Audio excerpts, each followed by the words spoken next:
Senhoras e senhores, sejam todos muito bem-vindos. Estamos aqui de volta no Ruralcast e hoje a gente está recebendo uma mulher que ela vem falando para a gente, tá? Nessa questão aqui do agro, algo que eu confesso a vocês, muito recentemente que eu comecei a ter esse olhar com relação ao agro. E eu vou deixar mesmo para ela vir aqui contar. Gente, ela é muito conhecida. Hoje a gente está falando aqui da cidade de Cacoal, em Rondônia, como a gente costuma dizer. Estamos aqui no coração da Amazônia, né?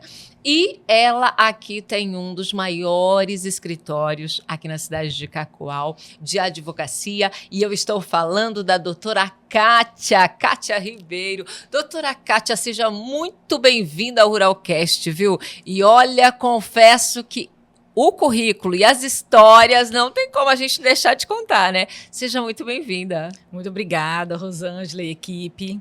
Muito contente pelo convite. Para mim é um prazer estar aqui e compartilhar um pouco de conhecimento, trocar ideias. Eu estou muito contente de estar aqui.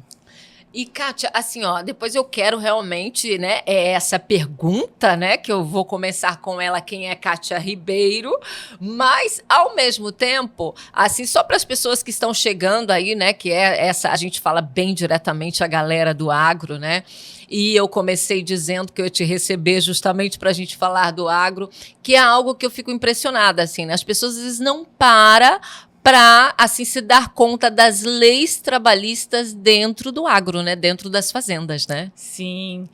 Hoje no nosso estado, né, nós temos uma fiscalização do Ministério do Trabalho bem rigorosa em todas as fazendas e indústrias do agro, né?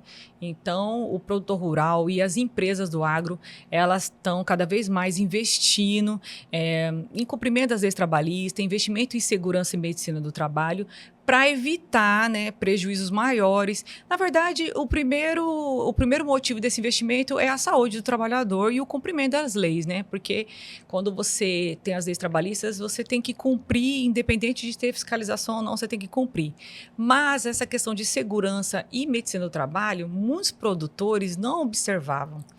Achavam que isso não era algo a se preocupar, mas eu tenho visto nesses anos advogando que estão cada vez mais se preocupando e investindo nessa área, porque não é só porque temem processo trabalhista, não, mas é porque o trabalhador estando saudável, a produção cresce, aumenta e sai melhor. Então, hoje eles se conscientizam de que investindo em segurança e medicina do trabalho, eles estão investindo no próprio negócio deles, porque se o trabalhador estiver saudável, estiver bem. Até agora, recentemente, tem uma NR do Ministério do Trabalho acerca da questão psicológica no ambiente de trabalho. Então, Nossa, isso é muito interessante, muito interessante. Né? Porque, olha, esses tempos a gente recebeu aqui nos estúdios uma pessoa que ele tocou nesse assunto e eu falei, nossa, é engraçado isso, porque normalmente as pessoas falam assim, né? Uma pessoa que já está lá no sítio, é a natureza, é mexendo com os animais, essa pessoa, ela não deve estar com nenhum problema com a saúde mental, né? E é algo que eu achei tão interessante trazer essa pauta, né? Realmente preocupar com essa questão psicológica mesmo, a saúde mental desse trabalhador, né? Sim, cada vez mais está exigindo essa preocupação, porque o trabalhador estando saudável fisicamente e mentalmente, ele vai trabalhar melhor, consequentemente a produção vai sair melhor, vai produzir mais. Então, hoje as indústrias e os produtores do agro estão entendendo que isso é um investimento necessário. E também o Ministério do Trabalho, o governo está fazendo a sua parte, que é fiscalizar e exigir o cumprimento. Né? Então, nós temos o órgão do Poder Executivo, que é o Ministério do Trabalho, que exige e fiscaliza, e temos também o órgão do Judiciário, que é o que julga as demandas trabalhistas. Porque se o funcionário ele vê que não está sendo atendido, hoje o trabalhador está muito atento, eles têm bastante conhecimento da legislação trabalhista. Então, se eles percebem que o patrão não está cumprindo a legislação, ele vai entrar com uma reclamatória trabalhista. Né? E aí a Justiça do Trabalho vai acabar condenando e o produtor vai ver que saiu muito mais caro, né, custear uma demanda do que investir nisso. Então, há anos atrás eles pensavam, eu vou cumprir para evitar processo trabalhista. Aí hoje eu vejo que eles pensam que cumprindo a produção vai crescer nessa matéria de segurança e medicina do trabalho, né? É isso que é interessante. Então, Kátia, mas olha, eu já disse, né, que primeiro eu queria saber quem era a Kátia e depois a gente, né, que eu comuniquei aqui que a gente já está falando do direito mesmo do trabalho direcionado ao agro. Mas eu quero conhecer um pouco mais dessa mulher, porque aqui em Cacoal, gente, o pessoal fala muito dela, no sentido assim que ela acabou virando uma referência aqui para as mulheres também, né? Mas assim, isso é referência com relação à empresária, como advogada, como investidora, né? Então, assim, compartilhar um pouquinho dessa história, porque, na verdade, para todo esse currículo, se a gente colocar, você está muito jovem. Começou muito cedo, né, Kátia? Eu comecei cedo, eu me formei com 23 anos, 22 para 23 anos, na Universidade Federal de Cacoal. Na verdade, a minha vida foi assim. Tudo tem a ver com o meu início. Você é a filha mesmo da terra? Você é cacoalense? Sim, eu nasci em Cacoal. Eu sou filha do Joaquim Cardoso Ribeiro, que era dono da Casa Castelo Branco, que era o supermercado na década de 80, 90, né? Era o supermercado Casa Castelo Branco, né? Sou irmã do Claudinei, que foi vereador aqui, Claudinei Castelinho, e sou irmã da Cláudia, da Chics by Cláudia, que é uma loja de roupas. Então, nasci em Cacoal, né? Nasci em Cacoal. E aí, quando eu passei em Direito para a Unir, era de noite. Eu falei, eu vou arrumar um emprego. E aí, eu fui trabalhar no frigorífico Santa Elvira, que era a maior empresa da época, como telefonista. E aí, eu trabalhei como telefonista nesse frigorífico durante 4 anos. E nesse período de telefonista, eu fiz várias amizades. E aí, quando eu me formei, eu me tornei advogada do frigorífico. Então, muita gente cita que foi interessante essa história, porque eu era telefonista, mas aí acabei me tornando advogada do frigorífico. Aí passou um tempo, esse frigorífico foi vendido para a JBS. E aí a JBS pediu para mim em São Paulo fazer uma entrevista e eu fui contratada. Então, foi um pouco precoce, de certa forma, porque eu tinha recém-completado 24 anos e já era advogada da JBS Friboi. E foi um desafio, né? Eu sozinha, o departamento jurídico em Cacoal, e fui enfrentando. E aí acabei virando advogada trabalhista por destino, né? Porque frigorífico, o que tinha? Não tinha ação civil, criminal, tributária, só tinha trabalhista na época. E aí eu fui me tornando advogada trabalhista, e aí eu fui ganhando algumas causas, e isso foi sendo falado, aí os outros frigoríficos acabaram me contratando. E aí, então, profissionalmente, a minha história é essa, né? Eu estar lá no lugar certo, na hora certa, que fez com que eu me tornasse advogada lá do frigorífico. Porque eu era telefonista, mas eu ajudava em tudo. Tudo que tinha para fazer, eu fazia, fora de horário, ajudava, as pessoas sabiam que eu fazia direito na Unir. Você pode me ajudar a responder um ofício? Você pode me ajudar a ler esse contrato? Kátia, lê esse contrato. O que quer dizer esse contrato? O comprador de boi vinha e falava, e eu lá como telefonista. E o pecuarista falou que vai processar por isso. Você acha que ele tem direito? Eu já opinava sobre tudo. Então, eu era telefonista, mas aquela telefonista que dava opinião sobre tudo no administrativo do frigorífico. Sim. E aí, eu fiz tantas amizades ali que quando eu me formei, eles falaram pro dono do frigorífico, a gente quer a Kátia como advogada do frigorífico. Então, foi muito precoce, porque, imagine, eu me tornei a advogada da maior empresa de Cacoal na época, que tinha 380 funcionários. Tinha acabado de fazer 24 anos, mês de julho de 2004. Não, foi julho de 2003, eu fui pro jurídico. Aí, eu peguei a OAB em maio de 2024. Aí, em julho de 2004, eu passei a ser advogada da JBS. Tem 21 anos que eu sou advogada da JBS. Uau! E aí é interessante, porque muita gente acha interessante isso, porque, né, eu trabalhava lá, né, e acabei montando escritório e ficando, né. Eu tinha os planos de ser juíza do trabalho, acabei apaixonando pela advocacia, amo o que eu faço. E as vitórias que eu tive da JBS fizeram com que outros clientes vieram a me contratar. Então, eu tenho 45 anos de idade, né, 21 anos e pouco de advocacia. Mas, Kátia, e assim, mas desde esse início, porque hoje você é muito conhecida, né, assim, como uma advogada mesmo do meio do agro, né? Sim. É muito relacionado isso, você é uma advogada do agro. Mas, assim, lá nesse comecinho, como você está falando, você já tinha esta visão, já tinha mais ou menos isso, ou não? Isso foi um processo acontecendo? Foi um processo acontecendo, né? Eu sabia que eu estava advogando para uma empresa que estava em constante crescimento, fazendo várias incorporações, fusões, e eu percebia que eu era bem vista lá, que eu ia acabar ficando lá por muitos anos. Então, e aí, naquela época, a Rondônia já era um grande produtor. bovino, um grande produtor, mas na época não era tão forte na soja, igual é hoje, né? Sim. Então, era um grande produtor, mas estou falando de 21 anos atrás. E aí foi crescendo, crescendo. Eu vi que a JBS é a maior indústria de carnes do mundo. Então, a JBS é uma grande indústria do agro.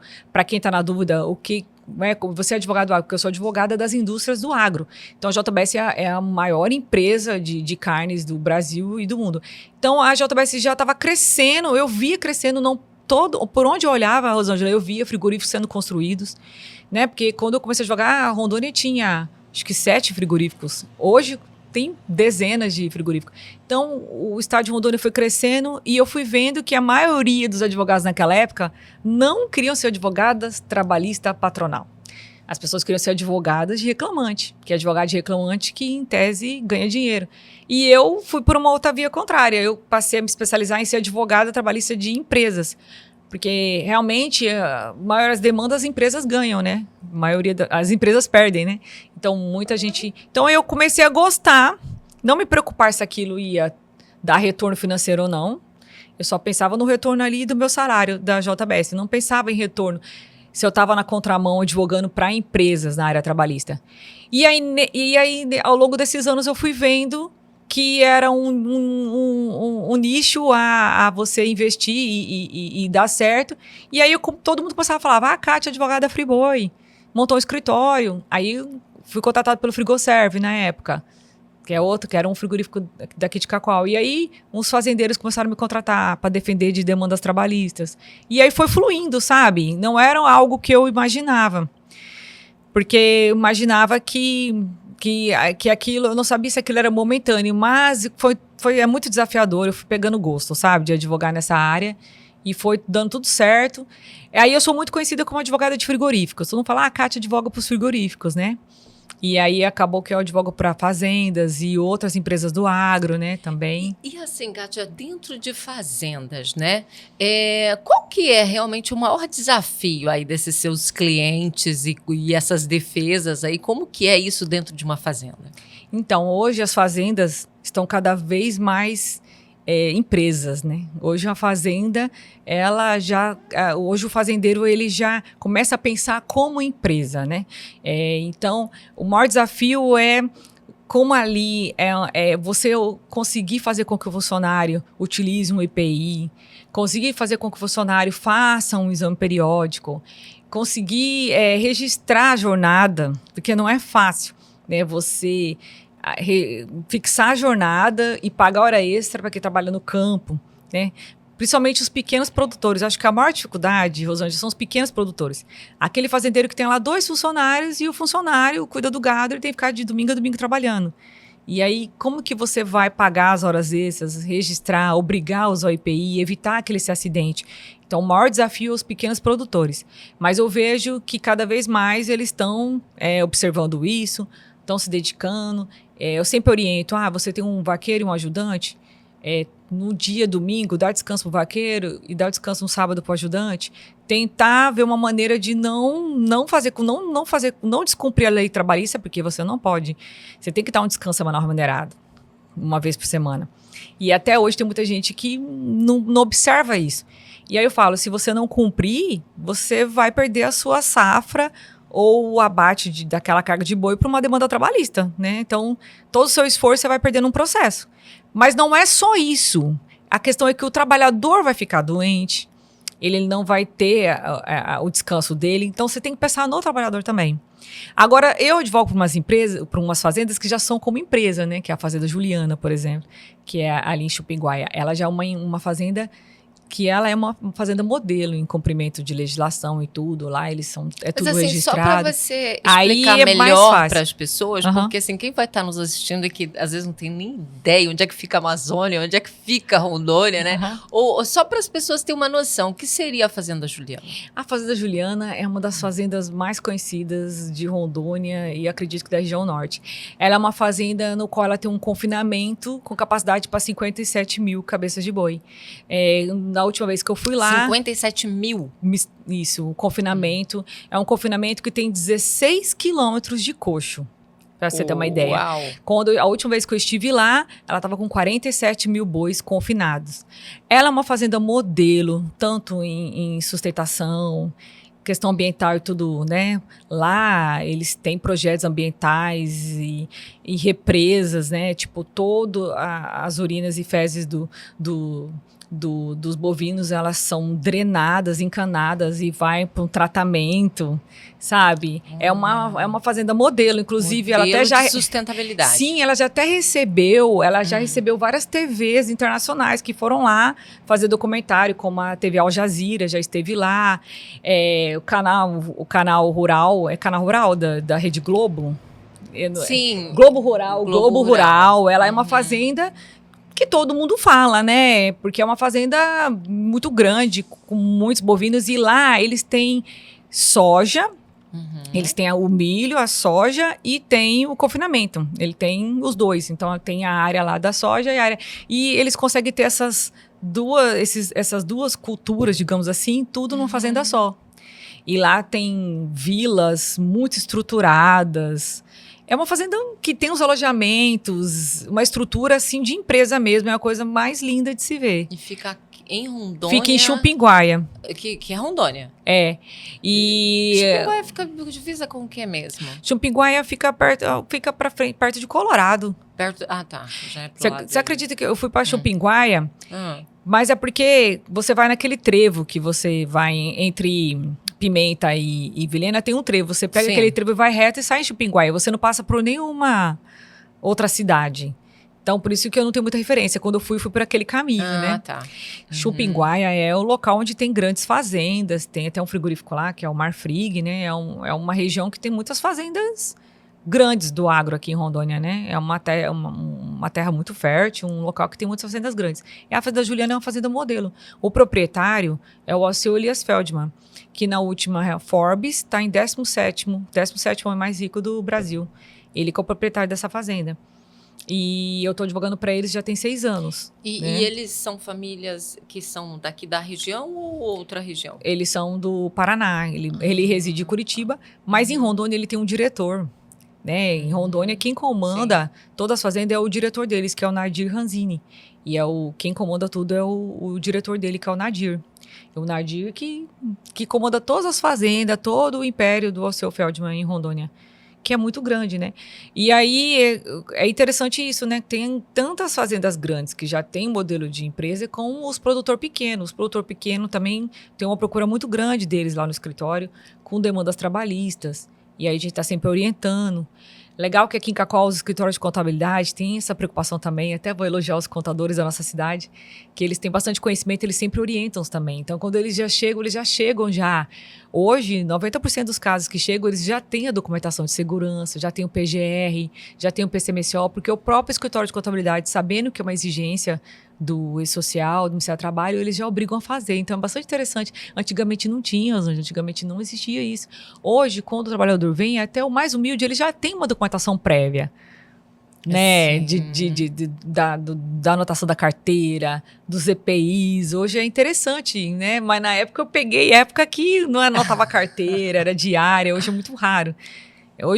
Por isso que hoje favorece a gente ganhar ação, né? Sim. A gente ganha, com frequência a gente ganha ação trabalhista de vaqueiros, ajudantes, operadores que entram contra as fazendas. Como as empresas estão cada vez se organizando mais, os fazendeiros, a gente hoje tem improcedência, a gente consegue ganhar as ações, né? Mas eu queria muito que você compartilhasse com a gente aí o que seria, assim, nesses processos, né? Porque como você começou tão novinha, né? São quantos anos mesmo que você já está nessa estrada 21 anos. 21 anos, né? E aí, no caso, nesse período aí, o que você podia compartilhar com a gente que você falou, cara, aqui foi de verdade o meu maior desafio, assim, foi algo que foi marcante para você a nível de desafio? De desafio? Olha, eu acho que as demandas mais desafiadoras são as de acidente de trabalho mesmo. São, porque são as maiores, as mais difíceis. Você conseguir excluir a responsabilidade do patrão num processo trabalhista de acidente é muito difícil. E eu acho que eu fiquei muito conhecida nessas demandas. Eu acredito que foi. Lógico, também, se você advoga uma empresa que tem 100 funcionários, e você ganha uma ação de horas à disposição, por exemplo, você está você está ganhando 100 ações. Porque se você perder uma, os 100 vão ganhar.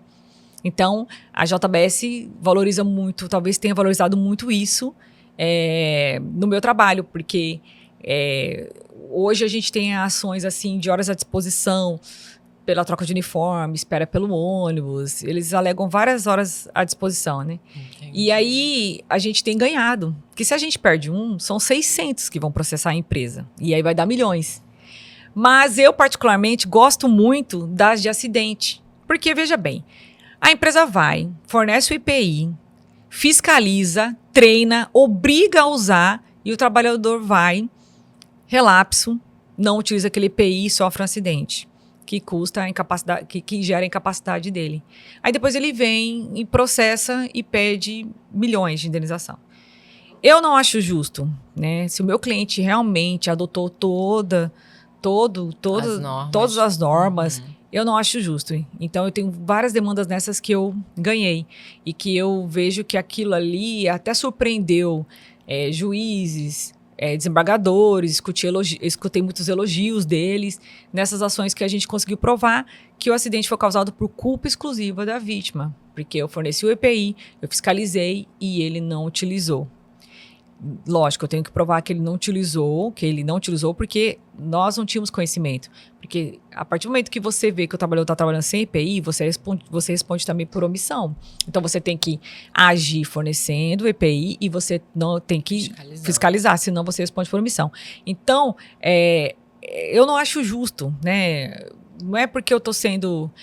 O trabalhador tem os direitos e tal, mas se a gente cumpre, nós não temos que pagar a indenização. Então, eu acho que o maior desafio foi esse. Alguma causa específica, assim, eu acho que eu tenho casos, assim, de funcionário que faleceu, né? É triste porque, né, o funcionário faleceu em acidente de trabalho, a gente conseguiu provar que a culpa foi do falecido. Eu sei que a família, às vezes, não é porque eu não tenho coração, gente. Mas é porque o que é justo, Sim. Né? O trabalhador, a família está recebendo uma pensão por morte, recebeu auxílio funeral, às vezes até recebe um seguro de vida, e mesmo assim pleiteia uma ação querendo uma indenização, dizendo que a culpa é da empresa porque não cumpriu as normas. Eu venho e provo que cumpriu as normas. Então, eu não tenho culpa pelo acidente. Aí eu consigo excluir a culpa da empresa.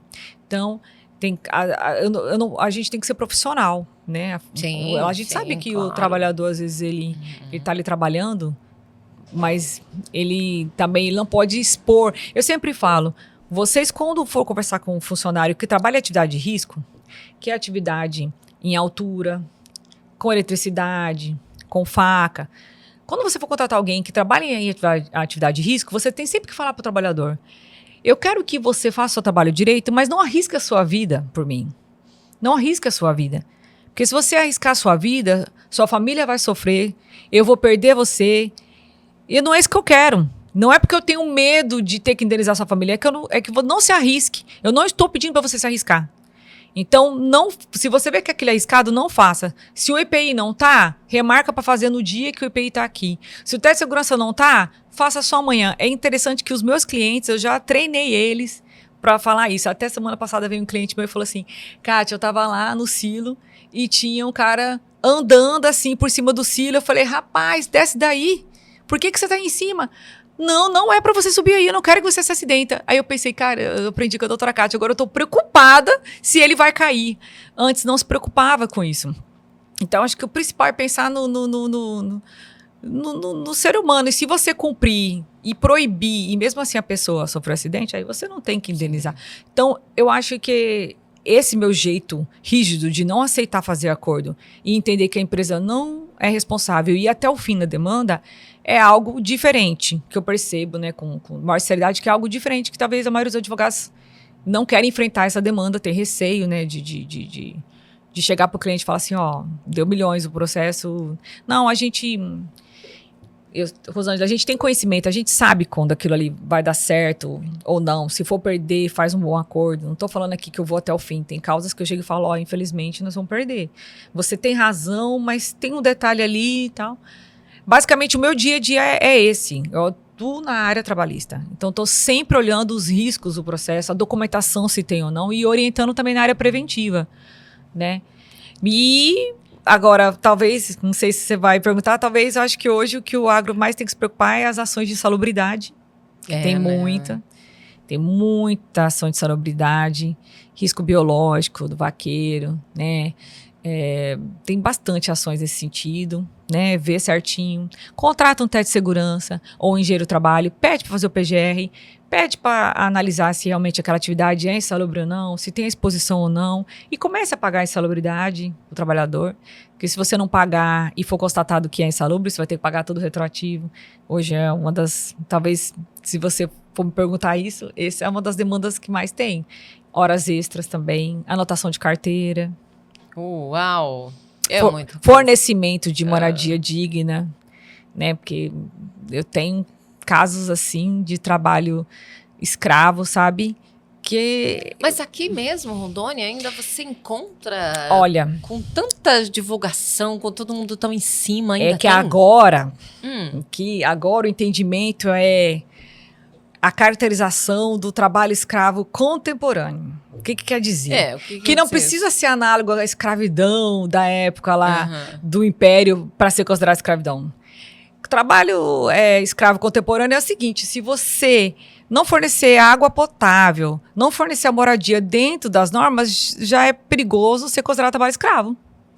Mesmo não sendo escravo. Porque na nossa concepção, há anos atrás, o que se entendia na área de direito como trabalho escravo? Proibição de ir e vir, né? O trabalho,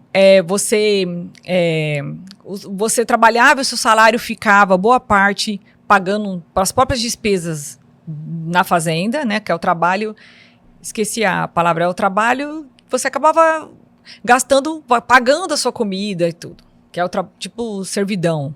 Entendi. E também a questão de não pagar o salário mínimo, as condições de higiene e tal, certo? Agora não, você vai lá, fornece uma moradia, fornece tal, mas se você não tiver lá um bebedouro, com um copo descartável, com filtro trocado a cada tantos meses, com EPI certinho, a moradia tem que ter um banheiro dentro das normas, não pode ter cozinha dentro do alojamento, a cozinha tem que ficar a tantos metros de distância, a casinha de veneno tem que ficar a não sei quantos metros de distância da moradia. Se você não tiver dentro dessas normas, é perigoso enquadrar como trabalho escravo. Gente! E banheiro também, se não tiver banheiro, se o trabalhador faz necessidades no mato, não tem um banheiro, trabalho escravo, né?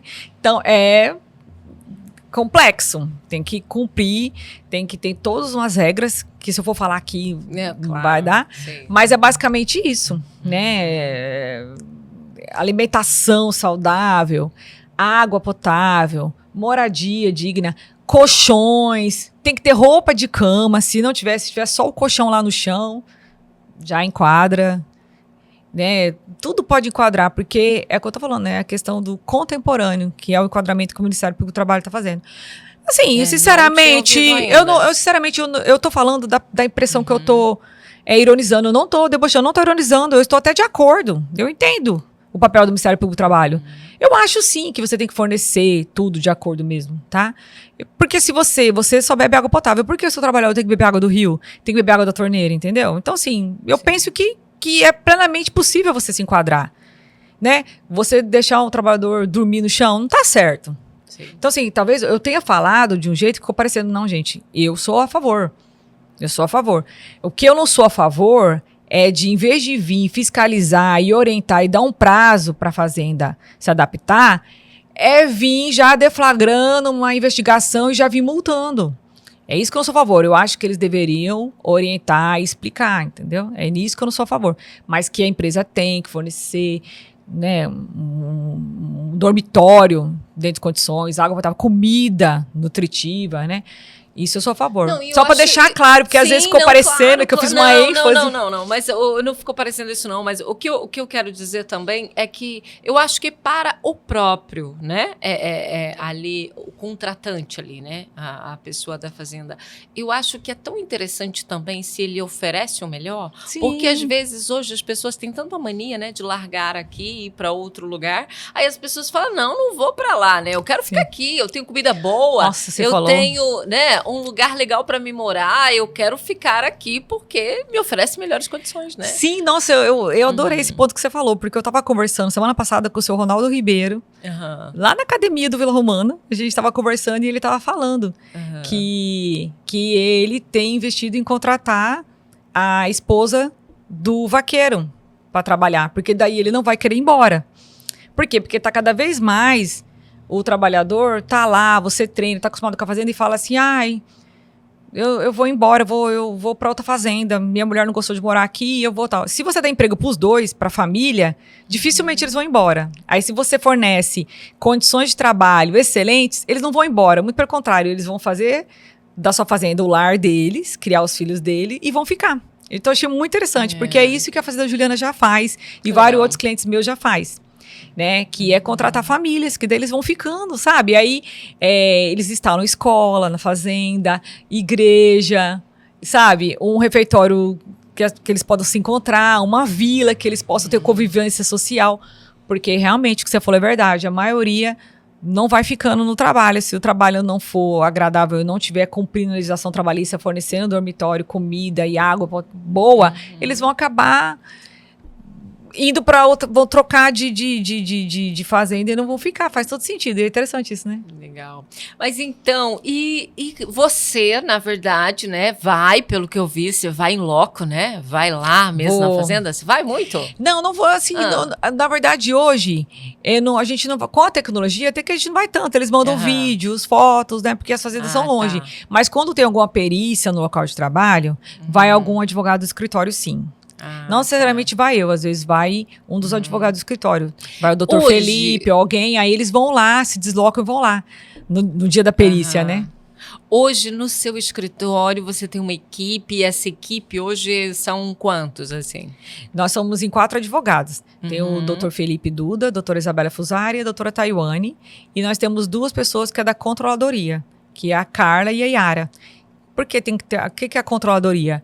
É fazer o fluxo de processos, de prazos, de pautas e agendamentos e a parte de toda a parte que é documental, protocolos e conferência para que não perca prazo, auditoria de prazo, auditoria de protocolo. Toda essa parte é as 2 que fazem. Adotei o estilo da JBS Friboi, que lá é assim, né? O advogado foca no processo e a controladoria faz todo esse controle de prazo, documentação e protocolos. Eu fiz essa divisão para poder conseguir tocar essa carteira tão grande que a gente tem hoje. Nós temos quase 1.500 processos em andamento. É uma quantidade muito grande. 1.500. Em andamento. Eu estava tentando calcular quantas audiências a gente fez esse ano e eu sei que foi mais de 1.700 audiências já esse ano. Então, como é uma quantidade muito grande... São 8 meses. 8 meses. Sim. Então, como a quantidade é muito grande, eu adotei esse sistema para facilitar, porque é um fluxo muito grande. Sim. Essa quantidade de audiência, só para explicar, é porque às vezes o sindicato entra com várias ações, aí a gente faz tipo 50 audiências de uma vez em lote e faz lá 100 e poucas audiências em lote. Então tem audiências em lote, o trabalhista tem audiências em lote. Por isso que dá essa quantidade grande também. Né? Se fosse separadinha, aí ficaria até anos para fazer todas. Então a gente faz em lote. Separa quais têm o mesmo objeto e faz em lote. Mas é uma quantidade bem grande, porque cada um você tem que olhar, cada um é um setor, um contrato de trabalho diferente, documentação diferente, setor diferente, aí você tem que ter todo, então tem que ter realmente... Aí essa equipe é uma equipe que eu falo que vale por 20, porque... já está com você há algum tempo? Já, o Dr. Felipe tem 10 anos, Isabela 5 anos, porque eu montei o escritório em 2009, né? O escritório tem 16 anos. Mas o interessante é isso, eu já cheguei a ter 8 advogados contando comigo, porque na época que era audiência presencial. Aí cada um ia para uma cidade e tinha que ficar outros fazendo prazo. Então era impossível você ir fazer audiência em São Miguel do Guaporé e fazer um recurso no mesmo dia. Você gastava muito tempo.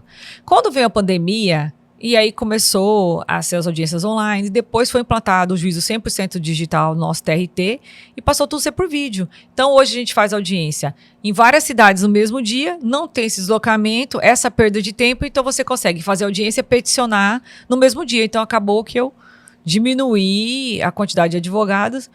E vamos indo, faz audiência 8 horas em Vilhena, 9 horas em Paraná, 10 horas em Cacoal, 11 horas em Rolim, fazemos audiência no Amazonas, Mato Grosso. Gente, e uma loucura. Tudo isso através do escritório daqui. Vocês têm um escritório em Cacoal? Sim, ficamos aqui em Cacoal e a gente controla tudo, nós todos, todo mundo se ajuda, é uma equipe maravilhosa, fantástica, todo mundo se ajuda. Tem dia que a gente faz 2 audiências ao mesmo tempo, quando são inaugural. O trabalhista é muito, né, assim, principalmente em empresas grandes, igual a que a gente advoga, é uma quantidade muito grande, né? Estou falando de empresas que têm mais de 1.000 funcionários. Então, infelizmente, tá todo mundo demandando muito. Tudo hoje é motivo de processo trabalhista, né? Sim. É assim, tá todo mundo... Tem muitas causas que não faz sentido, mas a gente se defende e ganha, né? O trabalhador que fica triste, mas tem muitas ações assim, cá entre nós, que não faz sentido. E a gente ganha ou dá um valor mínimo e vai tocando. Entendo. Mas, Kátia, a gente acabou falando aí do momento seu de desafio, né? Os desafios realmente que você enfrenta aí nessa jornada. Mas, e o momento de glória aí, sabe? Que dá para você dividir com a gente. Qual foi o ponto alto aí para você até o momento de conquista, assim, que você falou? Cheguei lá. Com certeza foi um caso que eu tive da JBS, né? Que a gente entrou com embargos, a SDI 1, e o caso foi remetido à seção de direitos de dissídios individuais do TST e foi julgado pelo pleno de lá, né? Foi um quórum, composição inteira de 13 ministros, e foi um caso que repercutiu em quase 2.000 ações da JBS em Rondônia. Isso, para um advogado na área trabalhista, é muito raro. Geralmente, os processos discutem fatos e provas e vão até o tribunal e voltam. Para ir até a TST, ele tem que ter uma violação, Constituição, violação, legislação, ou tem que ter uma divergência jurisprudencial, algo muito específico para você levar o caso até o TST. E esse tinha uma discussão bem grande em relação à aplicação de uma multa normativa, a limitação dela, e esse caso foi levado até o TST pelo sindicato. E aí chegou lá, o sindicato ganhou, né? Nós perdemos em primeira instância, foi reformado, nós ganhamos em primeira instância, o tribunal condenou, e aí eu recorri para o TST, não, foi ao contrário, a gente ganhou o TRT, eles ganharam na segunda turma do TST, aí eu entrei com embargos, e aí foi marcado, né, como já tinha, sei lá, mais de 1.000 ações com o mesmo objeto, e todas as JBS Friboi, todas de Rondônia, aquilo chamou a atenção dos ministros. Né? E todos os processos, Kátia Carlos Ribeiro, daqui de Cacoal, os meus processos. Tipo, foi inundado processos lá, né? Era Sintra-Intra versus JBS.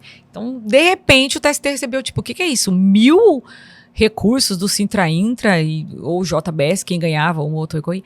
E aquilo foi uma avalanche de processos. E aí aí eu entrei com embargos, e aí foi para a SDI1, e aí era uma possibilidade de decidir quem tinha razão, para as pessoas entenderem. Vamos uniformizar esse entendimento. E aí a JBS tinha um advogado que representava eles lá em Brasília. E, por incrível que pareça, assim, faltando poucos meses para o julgamento, eles me ligaram e falaram: Kátia, a gente decidiu que é você que vai lá. Aí eu, nossa, você que vai lá acompanhar esse julgamento.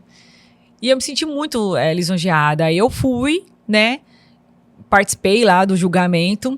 Nós ganhamos de 9-4, né? Ganhamos, nossa tese ganhou, e essa tese repercutiu nas mais de 1.000 ações que estavam em andamento. E aquilo era milhões, sabe? Era coisa assim... Se eu for calcular agora para você... Eu não sei se era algo de 20 milhões no total das ações. E aí eu ganhei a ação, e até o presidente do TST veio me cumprimentar. E aí até tirei foto com ele. E esse caso... saiu na revista do TST e saiu na primeira página do TST, né? JBS conseguiu a limitação da multa no caso tal. Aí quando você clicava, aparecia lá, que era a JBS de São Miguel do Guaporé, processo oriundo da vara, trabalho de Cacoal e eu como advogada. Aquilo ali para mim eu pensei, nossa, que oportunidade. Oportunidade de ter um recurso provido em instância superior e ainda lá na SDI1, que é um órgão em que uniformiza a jurisprudência com relação àquela matéria, e ainda está representando uma das maiores empresas do Brasil, que a JBS é a segunda maior empresa em faturamento do Brasil, né? Na época já era uma das 5 maiores empresas do Brasil. Então, assim, eu pensei, nossa, eu, Kátia, lá de Cacoal, tô aqui apresentando uma das maiores empresas do Brasil, num caso que envolve milhões, que vai repercutir, que vai uniformizar o entendimento. Então, eu fiquei muito feliz, senti assim, falei, nossa, zerei, né? Na minha visão, tinha zerado, porque para quem não é advogado, é muito raro um caso ir pro TST e você reverter no TST. Muito difícil. Muito difícil. Então, aquilo ali, nossa. Aí muita gente falou na época, a JBS me pagou um bônus muito alto na época por essa vitória. E eu achei muito legal. Nossa. Que coisa boa. Então, a menina de Cacoal, a telefonista, chegou lá. Muito engraçado, assim. Que muita gente fala, a Kátia era telefonista do frigorífico. Muita gente pontua isso. E eu acho muito legal.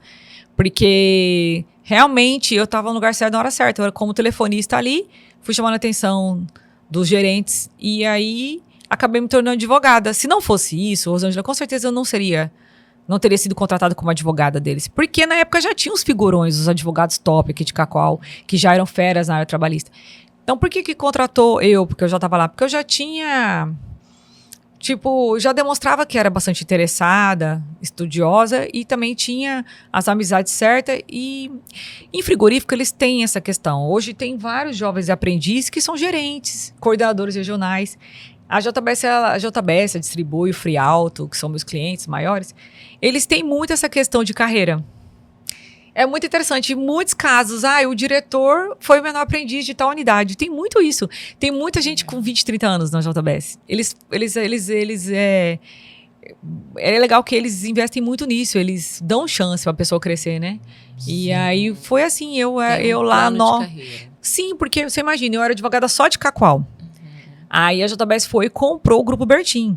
Aí comprou o frigorífico de Pimenta, que comprou a carne já era da Bertin, e o curtume aqui de Cacoal, que era Bertin.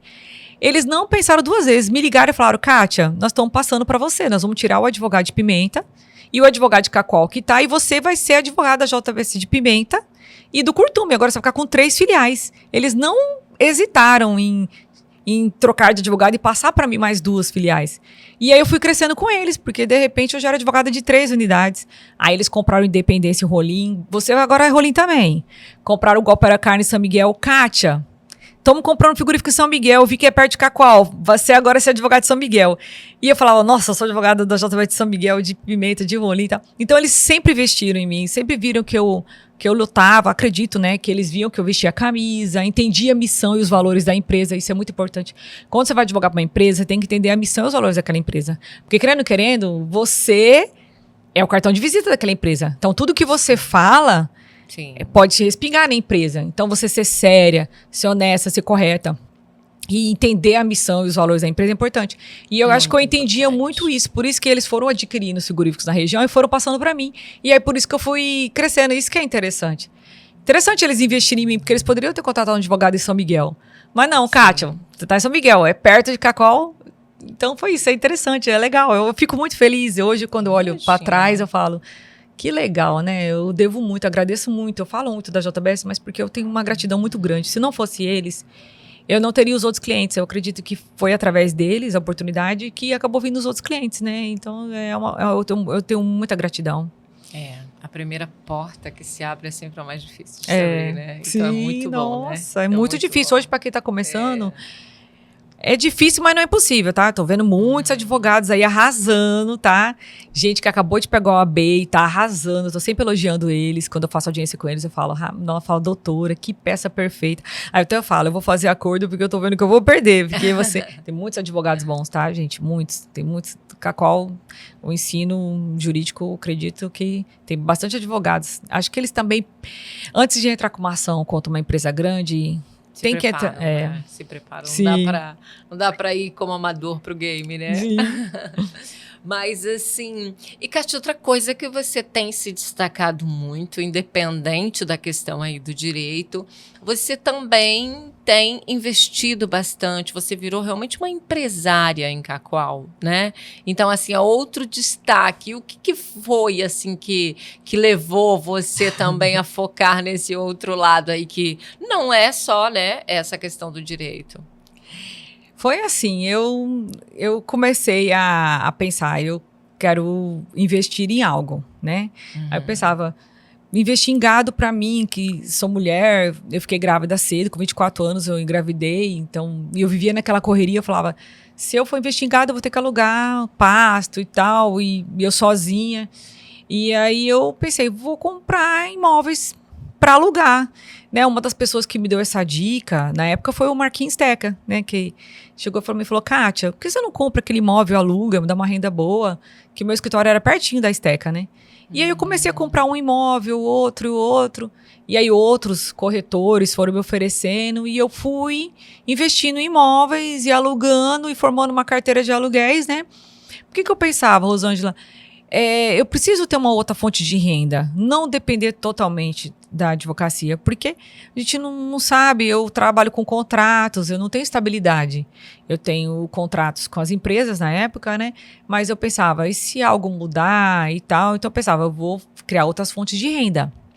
E aí tem gente que investe em bolsa de valores, tem gente que investe em gado e tal. Eu fui investindo em imóveis, que eu acho que o meu pai, né, sempre investiu em imóveis também, me explicava. Então, porque é isso que eu ia te perguntar. Porque o que acontece? Nós, brasileiros, né, culturalmente, a gente não tem educação financeira, né? Isso é, assim, é muito raro, né? Quem tem esse privilégio. E no caso, além de você ser muito nova, né? Não estava exatamente dentro ali, né? Do teu nicho, mas alguém foi uma influência aí. O que foi essa? De quem que veio essa influência? Então, eu de investir, ser uma mulher que... Então, um pouco foi influência do meu pai, acredito que foi.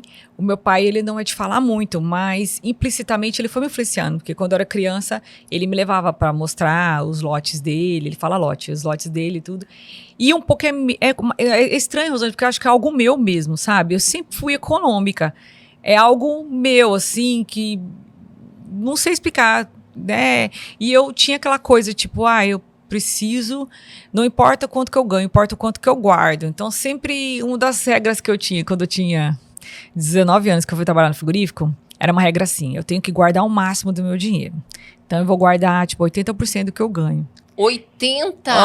Eu era muito econômica. E aí, eu fui guardando. Você guarda 30, você tá guardando 80. Sempre? Sempre, acho que até hoje eu guardo 70% do que eu ganho. E na época eu era 70, mas aí eu via que eu tava guardando 80. E eu sempre fui, eu acho que eu puxei meu pai. Meu pai fala que eu puxei ele, né? Mas não sei explicar, porque não era de conversar tanto, assim. Mas meu pai, ele sempre foi de falar, assim. Mas é algo meu, de poder querer economizar. Gente, não, mas eu tô passada com você Sim. guardar 80.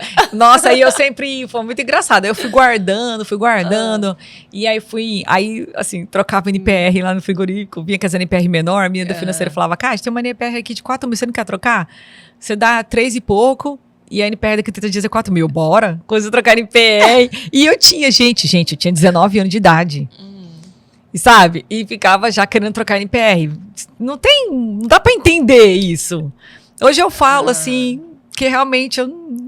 E hoje você tem filho já, né? Tem uma filha já adulta? Já, tem uma filha que vai fazer 20 anos agora em outubro. Mas, e você conseguiu passar isso? Não. Sério? Não, olha, vou te falar, tá? Não consegui. Ela assim, sério? Ela é uma menina que não é gastadeira, até que ela é econômica, mas ela não tem esse controle de gastos, o planejamento das coisas, entendeu?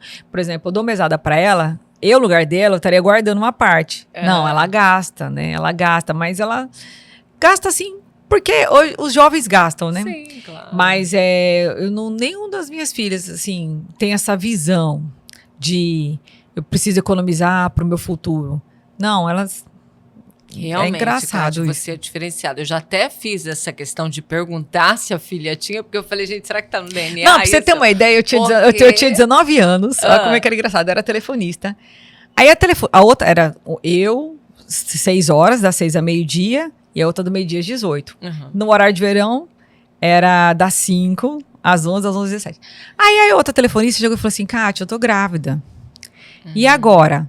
Na hora eu já pensei em dinheiro. Eu falei, aí eu cubro sua licença maternidade. Na hora eu pensei, vou ganhar dobrado. Tá falando. Na hora eu pensei, aí eu liguei pro cara do RH. Olha, era o Sivaldo. Sivaldo, se você estiver assistindo, o Sivaldo, o perito. Ele era o chefe do RH do Frigovirã naquela época. Eu falei, Sivaldo, eu cubro as férias dela tranquilamente. A licença maternidade e férias tranquilamente. Aí eu cobri as férias dela, fiquei 4 meses de licença e mais um mês de férias, fiquei 5 meses ganhando dobrado. Aí, no caso, Você acredita que na hora... entrava que horas? Aí eu entrava às 6 da manhã e saía às 6 da tarde. Na época do horário de verão, das 5 da manhã. Lembra que tinha horário de verão? Das 5 da manhã às 5 da tarde. Mas o interessante é que na hora que ela falou, eu nem fiquei pensando no bebê dela, na gravidez dela, porque ela não era minha amiga. Eu só pensei assim, nossa, que legal. Não vai dar tempo de treinar ninguém, ela vai voltar, então vou me pedir pra cobrir o horário dela e eu vou ganhar em dobro. Olha só. Sim. E aí eu acumulei uma grana nesses 5 meses, tá? Ganhei dobrado, aí eu juntei uma grana e comecei a trocar em PR, foi assim. Aí passou um tempinho, tô grávida de novo. Isso. Aí de novo, eu cumpri de novo. Muito engraçado, gente. Hoje eu vejo que eu era muito engraçado, eu já avisava. Não, era muito já avisava o Aham. dinheiro que eu ia ganhar com aquilo.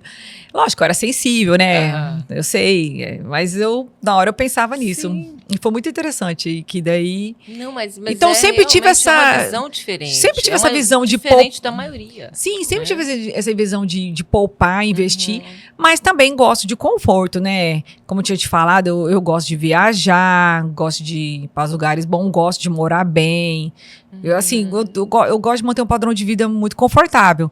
Mas é isso, eu fui melhorando conforme eu fui melhorando financeiramente. Eu não fui assim, logo de cara, quero comprar um carrão, não. Pensava, agora não é meu padrão ter aquele carro. Primeiro eu vou comprar umas casas, alugar. Quando eu tiver algumas casas alugadas, aí eu vou trocar de carro. Então eu pensava assim, sabe? Aí eu pensava, não vou comprar agora esse carro só pra mim. Não, eu não vou fazer assim, eu vou ficar andando de carrão sendo... É só, né, só despesa. Não, eu vou investir primeiro e depois comprar aquele carro. Vou investir primeiro para depois. Sempre pensei nessa forma, sabe? Mas sempre mantendo um padrão de vida, porque também, gente... Uma pessoa não pode também ser mesquinha demais, né? Quando eu falo que eu juntava bastante, é porque eu conseguia me manter bem com pouco, porque eu fazia as contas certas, né? Entendi. Era planejamento, né? É um planejamento. Eu sempre falo isso Uhum. para meus amigos, que às vezes me perguntam as coisas. Eu falo, se você tiver planejamento, você não vai se abdicar de certas coisas. Você vai conseguir, né? É só planejar. Daí você fala... As pessoas gostam de perguntar, dar umas dicas minhas, sabe? Eu sempre falo, é só você parar de pedir delivery, começar a fazer comida em casa, eu brinco. Economiza com isso aí, com isso, aquilo, tira isso aí, que não vale a pena. Eu vou explicando, orientando, falo, porque parece que não, mas na hora que você somar no final do mês vai dar um valor alto, pra quem tá começando a vida, né? Eu sempre falo. Então, naquela época, eu já tinha essa visão, né? Eu ia pra faculdade de carona, como um amigo meu sempre falava, Kátia, vai comigo. Aí eu ia de carona com ele. E eu lembro, assim, que ele mesmo falava, Kátia, pra que você vai gastar dinheiro vai e volta comigo? Então, é muito engraçado que eu também tive muitas pessoas ao meu redor que tinham o mesmo pensamento que eu também. Talvez seja isso também. Ambiência. Meu ambiente eram de pessoas assim também, que davam dicas pra mim. A menina do financeiro falava, Kátia, troca NPR, que é um legal lucrativo, né? A Roseli, que é a Roseli, uma querida. Então, acho que também o ambiente, eu entrei naquele ambiente ali, né, de frigorífico ali também, aí eu fui abrindo minha mente também. Na faculdade de Direito também, eu só tinha colegas top. Colegas assim, nossa, servidores, funcionários da Caixa Econômica, concursados, a Unira, né, é um nível altíssimo os alunos, né? Na época o vestibular era muito difícil. Então, o nível dos alunos era todos aqueles alunos compromissados com o futuro, né? Disso também. Então, acho que o ambiente ajuda bastante também, muito, né? Muito. Mas assim, e daí, Kátia, os seus investimentos foram muito nessa questão dos imóveis. E você tão linkada ao agro também foi para essa questão do agro ou não? Agro para você é trabalho, mas acabou não sendo os seus investimentos e a tua visão. Ou você também é do agro hoje? Então, nessa questão de investimento, eu acabei não investindo nisso. Porque eu achava, tipo assim, que para mim era algo complicado. Parece que não, mas é totalmente diferente. O agroprodução, investimento, de você advogar para a empresa. São coisas muito distintas. Então, eu sempre falo, os meus clientes são muito talentosos, né? Eles pegam lá aquela área, forma, faz soja e vai comprar gado, engorda e sabe o momento certo de vender, quando tá em alta, quando tá visão. Eu vou montar uma fábrica para fazer ração, porque eu vou economizar e tarará, e vai assim. Eles têm uma visão, assim, né? Eu não tenho talento para isso, não teria talento para isso, né? Outra coisa também, né? Eu sempre foquei muito na minha profissão, e isso já leva tempo, então eu não teria tempo para focar em duas coisas tão complexas. Então, como eu foquei muito na minha profissão, eu tinha que investir em algo que fosse simples e que tocasse sozinho. Seria algo que, tipo, gira sozinho. Então, os imóveis são assim, você compra o imóvel, aluga, e o retorno vem fácil, todo mês cai na conta. Você não tem tanta preocupação, investimentos, ou tem que cuidar e tal. Então, assim, eu sempre elogio os meus clientes, que é uma dedicação, né? Você tem produção, rebanho bovino, e fazer aquilo te dá lucro.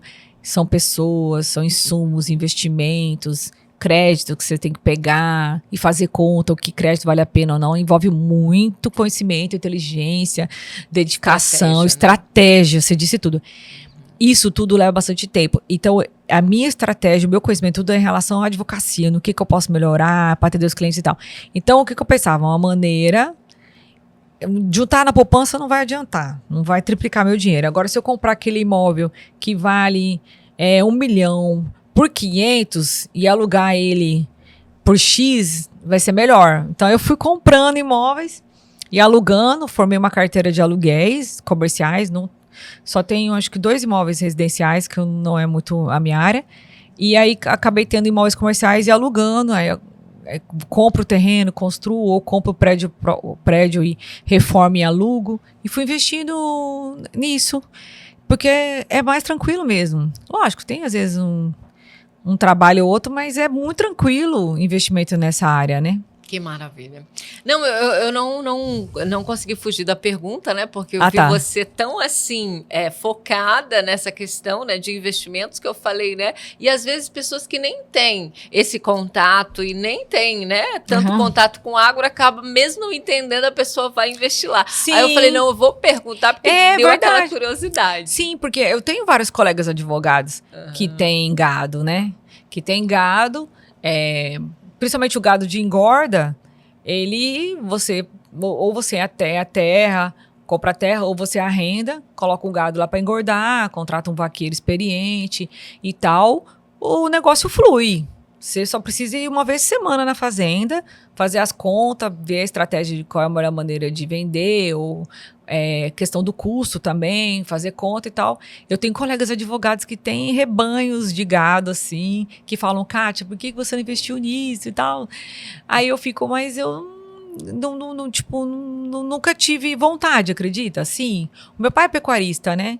Nossa, eu vou uma vez por ano na fazenda dele. É engraçado, não é uma coisa que me chama atenção, mas eu tenho vários colegas advogados que têm e falam, Kátia, investe. Acabei não investindo, mas eu fiz uma conta outro dia. Eu estava vendo que o lucro que eu tenho com meus aluguéis, se esse dinheiro tivesse investido em fazenda, ia dar menos ou igual. Então, assim, o ramo imobiliário também é bastante lucrativo. É maravilhoso, maravilhoso. Porque às vezes as pessoas não fazem a conta, né? Sim. Certinha, mas é lucrativo. Mas é porque, assim, realmente, há uns tempos atrás o gado triplicava. Hoje tá mais difícil, né? Não é assim também. Não tem nada fácil, né? Nada, Envolve nada, muita. nada. É. Mas E todo mundo também- me pergunta por que eu não comprei gado. O pessoal fala. Não, eu imagino, eu fiz a pergunta aqui porque eu imagino que a maioria deve cobrar. Não só isso, né? Como hoje, por exemplo, a gente estava aqui num papo também e a pessoa acabou citando com relação ao café, né? O que foi o café, gente? O café saiu de um tempo atrás, né? Que a pessoa até citou esse exemplo de R$300 para R$3.000. Sim, né? eu tenho. Então, assim, na verdade, o agro, ele tem muitas possibilidades. Muito, eu tenho né? um cliente um que mundo está à investindo parte. forte aí no café. Uhum. E assim, ficou milionário. Tipo, em questão de 2 anos, ficou milionário com investimento no café. É muito legal. Muito. E eu fico assim, vendo assim, falo, gente, né? Aí até. Foi até engraçado que semana passada tinha um cliente lá no meu escritório e falou assim: Kátia, por que você não compra uma terra de soja? Aí eu falei, mas eu não tenho. Foi até o Charles da Cerâmica Rio Machado. Aí eu falei assim, Charles, mas eu não tenho talento para isso, nem tempo. Não, você tinha que investir em fazer de soja. Que eu acho que ele tá investindo. Eu não perguntei, que a gente tava na correria. Porque eu tenho vários clientes que vão lá e trocam ideia comigo e falam, né? Mas eu vejo que eu não me imagino, porque assim, hoje eu tô com uma bebê de 9 meses, né? Decidindo o destino da minha filha de 17 anos, que vai fazer direito, ainda não escolheu em qual faculdade. Também tem a outra filha. Eu tô muito assim, eu consigo focar no escritório, na minha vida pessoal e no resto eu quero curtir. Ah, certíssima. Porque se eu arrumar uma fazenda com soja com gado, já era. Meu final de semana, momentos vagos, viagem pra Itália, pros Estados Unidos. Eu quero viver Você também. gosta de viajar? Eu gosto muito de viajar, nossa. Que maravilha. Eu já fui para 18 países, né? E alguns países eu já repeti, de tanto que eu gostei. Igual eu amei a Itália, né? Eu amei a Itália, fui para lá já 2 vezes. Estados Unidos também, agora eu vou a 3ª vez. Já até comprei as passagens para ir lá curtir um pouco. Eu queria até poder viajar mais, né? Mas Sim. não dá também, não dá para... falar nisso, né? Rondônia tá difícil, né? Pra sair de Rondônia, os voos, né? Tá cada uma vez... reclamação eterna, Nossa, né? então toda vez que eu vou viajar tem que ser quarta ou domingo, que eu vou sair de Cacoal, né? Eu amo viajar, amo conhecer novas culturas. Então eu adoro viajar. E eu comecei a viajar bastante depois da pandemia, que eu acho que a pandemia foi um divisor, né, gente? Todo mundo começou a pensar, nossa, Em tudo. vamos desacelerar, vamos viver mais, né? Vamos viajar mais. Mas eu sinto que do ano passado pra cá, eu acelerei de novo. Tô trabalhando muito. A gente fala que vai relaxar, descansar. Mas eu acho que a vida tem que ter equilíbrio, né? Quando eu trabalho bastante, mas na hora que eu descanso, eu consigo desligar. Eu não sou aquela que tô viajando e tô preocupado com os processos. Eu tenho uma equipe excelente que cuida dos processos pra mim. Só se algo sair muito fora do controle que eles vão me acionar. Então eu consigo tirar férias, que tem a equipe lá que cuida.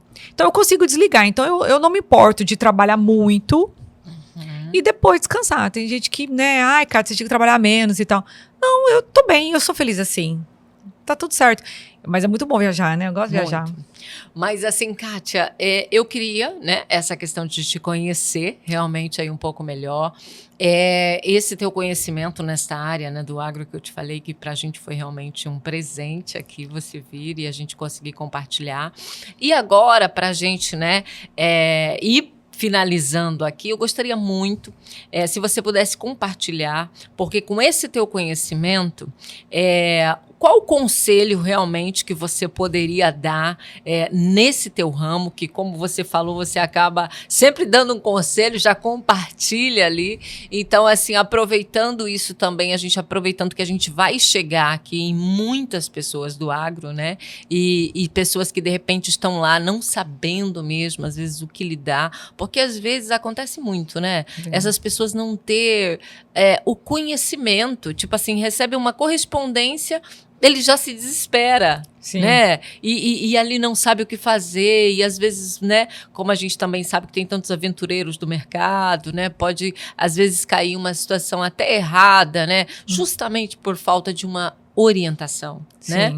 Então, assim, aproveitando realmente todo esse conhecimento para você passar o que, na sua opinião, seria assim o básico realmente para alguém que está ali, porque claro que a gente sabe, tratando-se de leis trabalhistas, pode ser um mundo à parte, né? Mas assim, o que seria esse básico? Porque eu vi no decorrer aqui da nossa conversa que você falou muito em relação a uma prevenção, né? Eu vejo que de alguma forma você já aconselha ali nessa prevenção. Então eu queria que se você pudesse dividir realmente isso com as pessoas. E também outra coisa que eu já vou deixar aqui para você, que eu queria muito que você compartilhasse, porque com uma jornada como a tua, você falou que você está tendo um bebê e você não desacelerou, né? Então, assim, compartilhar isso também com a gente. Em relação à questão profissional, eu sempre, o principal, anota a carteira do funcionário, contrate um contador, porque você vai ter que fazer a folha de pagamento, então contrate um contador. O contador, ele já tem lá certinho todas as regras do que tem que cumprir, anotação à carteira, recolher a contribuição previdenciária, recolher o fundo de garantia. Gente, esse é o básico. Você tem que anotar a carteira do funcionário. Lógico, tem as exceções. Tem aquelas situações pontuais em que você tem que contratar um empreiteiro para fazer uma cerca. Faça um contrato, procure um escritório de advocacia, faça um contrato de pequena empreitada, faça um contrato por obra certa, estipule as condições para que aquilo depois ele não venha alegar que era vínculo empregatício. Se oriente com o advogado, que ele vai explicar qual é a distinção, a diferença entre um trabalhador autônomo que vai fazer uma empreita, como que é a forma de pagamento, de recolher os encargos, e do trabalhador que está ali fazendo uma empreita, mas está sendo funcionário, né? Então, procure um advogado da sua confiança, faça contratos, não contrate de boca, não confie, porque não é só questão de fazer o contrato, é questão da orientação de como fazer, né? E aí, voltando, quando você vai contratar alguém que é funcionário, procure, né, cumprir o básico. Também faça um programa de gerenciador de riscos ambientais, que é o PGR. O próprio contador, como está falando, já orienta a contratar. Observe o PGR. Aquele trabalho precisa fornecer o IPI? Forneça o IPI, invista no IPI, cumpre o prazo de troca do IPI, porque não é assim, você fornece o IPI a cada tanto, não. O IPI tem que ser trocado para ele ser considerado eficaz pelo Ministério do Trabalho, ele não pode passar aquele prazo de troca. Não é só quando ele rasga ou perde, tem que trocar. Forneça o EPI, pague o adicional de salubridade se for devido, né? Estabeleça uma jornada de trabalho, cumpra com ela. É isso, esse é o básico, mas a maioria não cumpre certinho, por isso tem tantas demandas. Mas isso não é difícil. Na hora fica parecendo que é difícil, mas não é, gente, isso é fácil. Não é complicado você cumprir o básico, né? Complicado é se o trabalhador adoecer e entrar com processo, aí vai complicar, porque você vai gastar com honorários, vai gastar com processo, vai ter uma fiscalização do Ministério do Trabalho, aí vai ter uma auto-difração, porque hoje, gente, todo o processo trabalhista, existe uma recomendação conjunta, já é mandado do Ministério do Trabalho. A Ministério do Trabalho vai fiscalizar se você for condenado na área trabalhista. E aí vai se tornar uma auto-difração. Entendeu? A questão não é nem a multa, a questão é que eles não vão chegar orientando primeiro, eles já vão multar, mas a questão é que vocês têm que se cumprir. A multa nada é uma punição por você não cumprir o que está no básico da lei, né? Quantas vezes chega lá, cliente fica, eu fui multado, isso é injusto. Não é que é injusto, é que o injusto é porque você não sabia, né? Mas a gente não pode, como é que se diz? Ninguém pode alegar o desconhecimento da lei. Né? O cidadão não pode alegar desconhecimento da lei, entendeu? Então isso não cabe, então você é obrigado a conhecer a lei.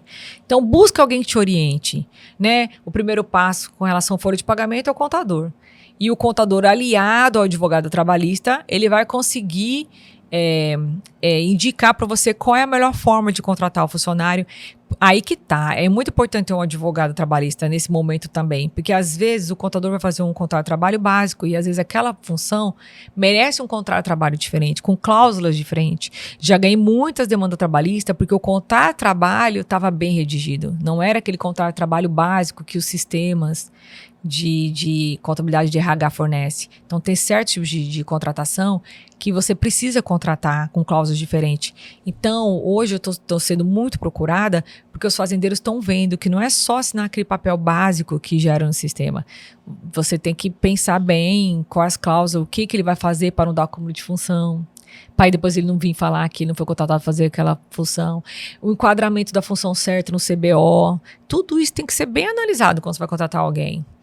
E para evitar, então esse é o preventivo, ver os riscos de segurança, medicina do trabalho, a questão da anotação da carteira, como vai pagar, o salário. Tem piso salarial, aquela categoria? Gente, existem sindicatos rurais que estão estabelecendo piso. Tem sindicato naquela localidade? Existe um piso salarial para o agro naquela região? Tem que olhar.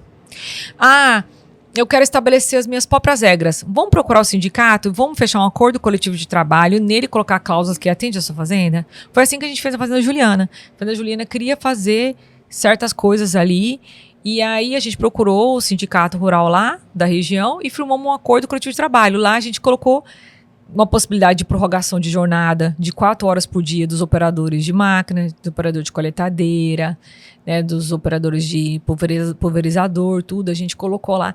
Vocês sabiam que você não pode prorrogar jornada de trabalho dos motoristas e operadores sem uma norma coletiva? Não pode. Então, tendo assessoria jurídica, você vai saber o que pode e o que não pode. Então, isso na prática é interessante fazer o preventivo para evitar processos. E a outra pergunta era em relação a... Não, eu queria que você deixasse, né, compartilhasse com a gente também em relação a essa tua jornada, porque assim, você com uma bebê, né, com um filho, com marido, com, né, escritório e tudo...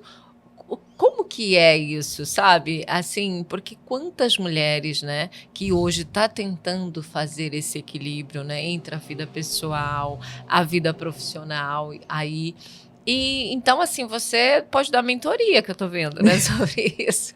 Todo mundo, quando eu tive um bebê, aos 44 anos, né, eu fiz 45 e tenho um bebê de 9 meses. Olha, eu tento levar a vida com leveza, sabe? Eu tento levar as coisas como se fosse algo divino, né? Eu me casei, meu marido não tem filhos, né? Me casei novamente e eu falei, vamos tentar ter um bebê, né? Porque eu sempre pensei que filhos é fruto do Senhor aqui na Terra, né? Então, sempre pensei assim, se Deus... me der essa oportunidade, eu vou ter mais um filho. E engravidei. É uma felicidade muito grande. Ser mãe, para mim, é algo mágico. Eu sou muito realizada com as minhas 3 filhas. E eu sempre falo, tem gente tudo menina? 3 meninas. E assim, foi uma consequência. Eu não imaginava que eu ia ter filhos e casar de novo. Mas Deus me abençoou, né? Conheci uma pessoa maravilhosa, é o homem da minha vida. E aí é engraçado, porque geralmente as pessoas acham que a Kátia... falando de amor, né? Ela é tão profissional, tão séria. As pessoas acham que a gente não... É tão engraçado que tem como você conciliar. Você pode muito bem ser uma mulher que se apaixona no trabalho, se apaixona na vida pessoal e tem essas coisas. Porque tem gente que, às vezes, não desliga, né? A pessoa que é no escritório é em casa, né? Não, eu acho que eu faço os 2 papéis... É algo assim que eu concilio. Eu tenho várias colegas que também, mesma coisa que eu, conseguem conciliar. É não tentar pensar que é tudo um processo na vida. Que tudo foi um processo que eu sempre falo, foi Deus. Sempre falava, Deus quis, foi meu destino. Hoje, quando eu olho para trás e olho a trajetória da minha vida, eu falo, realmente foi muita coisa, né? Muita coisa, 3 filhos, um divórcio, um casamento, agora com uma bebê. E aí mas eu levo de coisa leve, sabe? Tem gente que às vezes sente o peso, né? Eu nunca fui de sentir, assim. Eu acho que eu sempre fui de levar as coisas com bom humor. De repente, até na minha vida profissional, chega assim, trouxe 100 ações, o pessoal fica tenso. Eu fico, não, gente, a gente vai dar conta. Isso tem que ser positivo. Eu acho que eu sou uma pessoa muito positiva. É uma felicidade muito grande, eu me sinto uma pessoa realizada mesmo, de verdade, sabe? Muito feliz. Eu não fico pensando no que pode ter dado certo, errado. Eu não penso, eu só penso pra frente. Mas em relação a você dar conta de tudo isso, assim, você é muito focada, disciplinada? Como que você se considera? Assim? Eu me considero focada, disciplinada, mas eu não sou... Só que eu sou uma pessoa flexível. Entendeu? Então, eu acho que isso ajuda. Porque se você for muito assim, você acaba... Não pode ser rígida. Não. Se você for, você tem que ir andando conforme a situação. E eu vou levando, tipo, tem que fazer isso. Eu tenho um cliente para atender, mas eu tenho que levar a neném para vacinar. Não, aí eu consigo coordenar, é muito legal. Eu coordeno muito bem minha agenda, Rosângela. Eu chego e falo, não, tira. Aí eu ligo pro cliente, falo, olha, tem como a gente remarcar? Eu tinha esquecido que eu tenho que fazer isso e isso, sem problemas. Vou levando as coisas com bom humor e vou administrando. Realmente, eu administro a minha casa, administro o meu escritório, minha filha lá em São Paulo. Parece que é muita coisa, mas pra mim é normal. Muita gente fala assim, Cátia, você é uma máquina, né? Você, que eu ainda administro os imóveis. Outro dia eu tava lá no imóvel, que eu mandei fazer uma calçada nova. Aí tava olhando outro imóvel lá com a imobiliária, aí eu fico... Trocentas coisas, meu pai fala. Você, com barriga de 9 meses, trabalhando, né? Mas é que eu procuro levar as coisas assim... Eu realmente administro a minha agenda e meu horário. Vou administrando conforme... Não vou pensando assim, ai... Que coisa, eu tenho que fazer isso, aquilo. Não, vou dar conta, vamos fazer. E o pessoal que trabalha comigo é tudo igual. Gente, e ela aqui, né, explicando pra gente o que é essa rotina. Meu Deus, olha, é sério, como eu falei anteriormente, né, tinha que dar mentoria pra gente. Eu tava falando que eu sou muito, assim, rápida, acelerada, assim. Sou várias coisas ao mesmo tempo eu faço. E assim, eu não acho que isso me cansa, é prazeroso, né? Eu penso que eu sou uma pessoa produtiva, muito produtiva. E por um bom tempo eu me cobrava quando não estava produzindo. Sabe, eu tirava férias e ficava me cobrando por que eu não estava trabalhando e cuidando dos processos, né? Aí eu fui me moldando e aprendendo a me desligar na hora certa. Mas enquanto eu estou trabalhando, eu estou produzindo muito, eu sou muito produtiva. E faço, é o meu jeito mesmo de ser, assim. É engraçado que lá no escritório tem pessoas que são iguais a mim, né? Eu até brinco que elas falam, ai, amanhã só tem uma audiência, nossa, tô acostumada a fazer 30 no dia. A gente é acostumado mesmo a trabalhar muito e é feliz trabalhando muito. Mas eu acho que é isso, eu sou muito produtiva, eu tenho essa vontade de produzir. Gente, então tá aí, ó. Foi uma aula isso aqui hoje, né, gente? Muito, muito bom. Kátia, gratidão, viu, por ter atendido o nosso convite assim tão prontamente, estar aqui dividindo todo esse conhecimento realmente com a gente aqui hoje no Ruralcast. A gente agradece. Eu que agradeço, foi muito legal. Muito, muito sucesso para vocês sempre. E muito obrigada novamente. Gente, então tá aí, ó. Eu espero que vocês voltem aí esse vídeo de novo, anotem, principalmente aí essa galera do agro, porque, olha, não é todo dia, tá, que você tem aqui uma consulta com a doutora Kátia Ribeiro, não, viu? Então a gente vai ficar por aqui, semana que vem tem mais.